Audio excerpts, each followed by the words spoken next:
All right, so you guys know how it is. You're scrolling through your feed, minding your own business, and then bam, something hits you. Something that just explodes across the internet, igniting conversations, sparking debates, and making everyone stop and pay attention. That's exactly what happened when Joe Rogan, in his signature unfiltered style, decided to dive headfirst into the murky waters of the Jeffrey Epstein files, and more specifically, the elites who were seemingly entangled in that horrifying web. It wasn't just another podcast episode, it was a seismic event in the digital landscape, a moment where a massive audience collectively leaned in, captivated by Rogan's raw, no-holds-barred commentary. The clip, the sound bites, the memes, they went viral, and for good reason. Rogan, with his colossal platform, didn't just discuss the Epstein files. He called out the system, the powerful, the untouchable. And in doing so, he articulated a frustration that millions have felt simmering beneath the surface for years. For those who might have been living under a rock, the Jeffrey Epstein saga is a dark stain on the fabric of society, a chilling testament to the depravity that can fester within the highest echelons of power and wealth.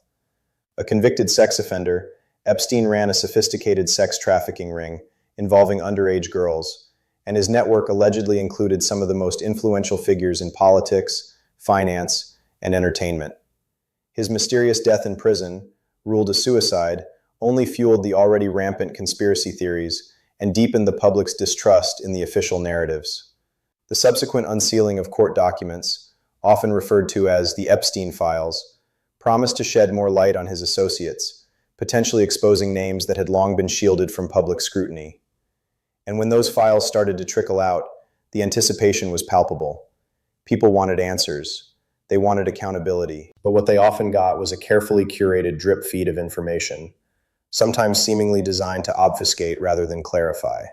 This is where Joe Rogan stepped in, armed with his microphone and his characteristic blend of curiosity, skepticism, and blunt honesty. He didn't approach the Epstein files as a detached observer. He approached them as a concerned citizen, a father, and someone who has consistently challenged official narratives and questioned authority. His viral commentary wasn't a meticulously researched expose in the journalistic sense, but rather a visceral reaction, a passionate outcry against what he perceived as a blatant cover-up and a profound injustice. He articulated the widespread feeling that there was a clear double standard at play. Ordinary people face swift and severe consequences for their transgressions, while the powerful and well-connected seem to operate with impunity, their misdeeds swept under the rug, their names conspicuously absent from the public discourse. Rogan's core argument, which resonated deeply with his audience, was that the sheer scale of Epstein's operation and the caliber of individuals allegedly involved made it impossible to believe that this was merely the work of one man or even a small cabal. He posited that a network of such magnitude, involving such heinous crimes, could only have thrived with the implicit or explicit protection of powerful figures. He questioned why so many names remained shrouded in secrecy, why the full extent of the network was not being aggressively pursued, and why the focus often seemed to shift away from the alleged perpetrators and onto peripheral figures or political scapegoats. His frustration was palpable, his voice rising as he lambasted the elites, a term he used broadly to encompass the wealthy, the politically influential, and those who seemingly operate above the law, for their perceived complicity, their silence, and their apparent ability to evade justice. He didn't shy away from the uncomfortable implications. Rogan suggested that the very institutions designed to uphold justice, law enforcement, the judiciary, even elements of the media, might be compromised when it comes to holding the most powerful accountable. He spoke of a two-tiered justice system, where one set of rules applies to the average person, and another, far more lenient set, applies to those at the top. This sentiment that the system is rigged against the common man and in favor of the powerful is a deeply ingrained belief for many, and Rogan's articulation of it struck a powerful chord. It wasn't just about Epstein, it was about a broader disillusionment with institutions, a feeling that the promises of equality and justice are hollow when confronted with the reality of unchecked power. The viral nature of Rogan's commentary can be attributed to several factors. Firstly, his massive audience, which spans across political divides and demographic groups, ensures that anything he says reaches an enormous number of people. Secondly, his authenticity. Rogan is not seen as a polished corporate media figure. He's seen as a regular guy, albeit one with a hugely successful podcast, who speaks his mind, often imperfectly, but always with conviction. This authenticity makes his message more relatable and trustworthy to many who are skeptical of traditional news sources. Thirdly, the topic itself. The Epstein files represent a nexus of public fascination and moral outrage. It's a story that touches on power, corruption, sex, and the abuse of the innocent, elements that are inherently compelling and deeply disturbing. When someone with Rogan's reach and style tackles such a sensitive and explosive topic, it's bound to generate immense attention. His critique of the elites wasn't just a general complaint, it was specific in its implications. He questioned the lack of consequences for individuals whose names appeared in connection with Epstein, even if only tangentially. He highlighted the apparent protection afforded to certain figures, contrasting it with the intense scrutiny faced by others. This selective application of justice, or perceived lack thereof, fueled his outrage, and by extension, the outrage of his listeners. He didn't offer definitive proof of a grand conspiracy, but he raised legitimate questions about the patterns of behavior, the coincidences, and the systemic failures that allowed Epstein's crimes to continue for so long, and for so many powerful people to seemingly escape accountability. The impact of Rogan's viral moment extended beyond just his podcast.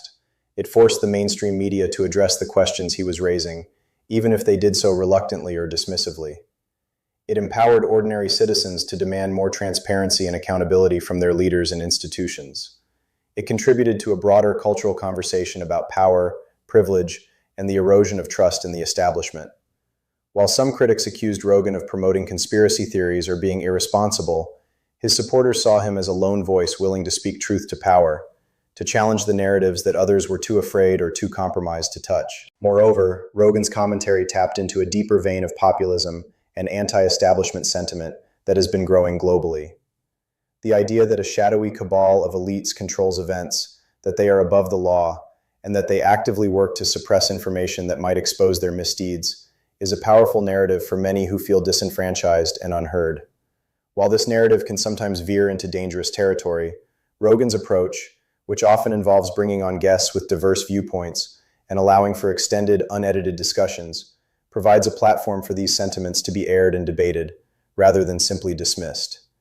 He acts as a conduit for these frustrations, giving voice to the questions that many are asking in private. The Epstein files, in Rogan's view, are not just about a pedophile and his victims.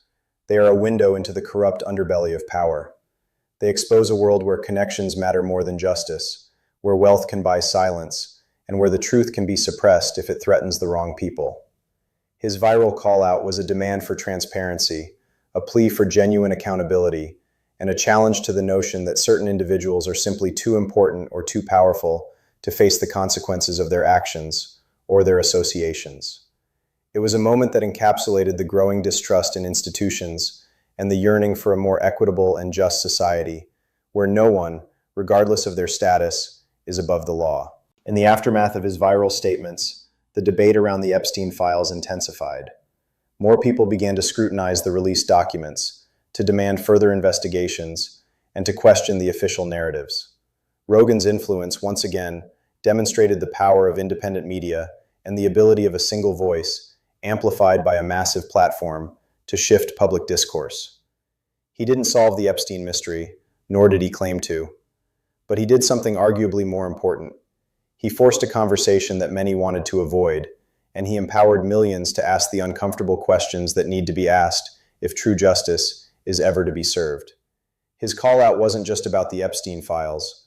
It was a broader indictment of a system that, in the eyes of many, has failed to deliver justice for the powerful, and a rallying cry for those who believe that accountability should apply to everyone, regardless of their status or connections. And that ultimately is why Joe Rogan's words went viral, and why they continue to resonate with so many people who are hungry for truth and justice in a world that often feels anything but fair.